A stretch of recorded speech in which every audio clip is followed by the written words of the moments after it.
এই 1000 দিয়া আমি একটা 3 পিস কিনবো। এই 500 টাকা তো রাকিবের বাবা রাকিবের জন্য পাঠাইছে। না, এটা আমি আমার ছোট ভাইরে পাঠাই দিব, ওরে দেওয়া লাগবে না। আর এই 200 আমি আমার হাত খরচ।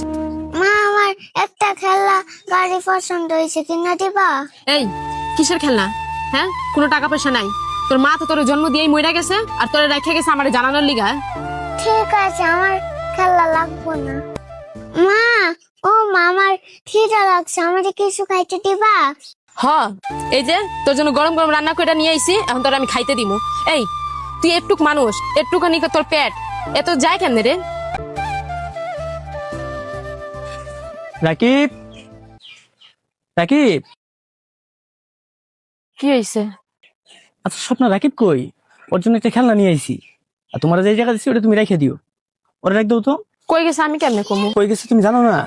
না, আমি জানি না। আপনি জানেন আপনার পোলা কই গেছে? আরে তুহিন ভাই, আমাকে রাকিব রে দেখছস? তোকে বাড়িতে গেছে নাকি আবার তোর পোলাপানের সাথে খেলতেছে? কই না তো ভাই, আজকে তো রাকিব আমগো বাড়িতে যায় নাই। আর আমগো বাড়িতে তো আমার পোলাপাইন একাই খেলতেছে। তাইলে কই গেল কত ভাই? আমি তো আমার পোলাটারে খুঁজে পাইতাছি না। বাড়িতে আইসি, ওর জন্য খেলনা নিয়ে দেখি ও বাড়িতে নাই। আমার বউ নাকি জানে না ও কই গেছে। ভাই, তোমার অনেকদিন ধরে একটা কথা বলবো, কিন্তু বলতে পারতেছি না। তুমি এই মা মরা পোলাটার জন্য একটা মা আনলা, কিন্তু ভাই মা তো মায়ের মতো হইলো না। ওরে ঠিক মতো খাইতে দেয় না, ওরে ঠিক মতো জামা কাপড় পরতে দেয় না, ওরে সবসময় মারে। তুমি কি এগুলো কিছুই জানো না? তুমি কি এগুলো কিছু খেয়াল করছো, দেখছো ছেলেটার আগের চেহারা ছিল কেমন আর এখন হয়েছে কেমন?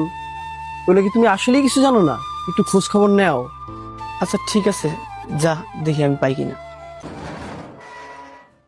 মা, জানো বাবা একটা বিয়া করছে, আমারে খাইতেও দেয় না সারাদিন। মা আমারে কয়েছে মজা যাইতে পারস না।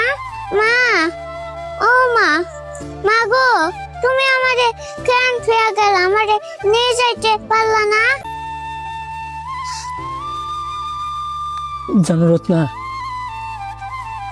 তুমি মরে যাওয়ার পর আমার পোলার আমি একা হয়ে গেছি। আমি আমার পোলার সুখের জন্য, শান্তির জন্য আমি তার নতুন একটা মা দিতে চাইছিলাম, কিন্তু দেখো আমি তো কপাল পুরাই সাথে আমার পোলাটাও। যেখানে নতুন মা পাওয়ার কথা ছিল তার, সেখানেও অবহেলা আর আর অপমান। প্রতিদিন আমার পোলাটা মায়ের অভাবে তিলে তিলে শেষ হয়ে গেছে।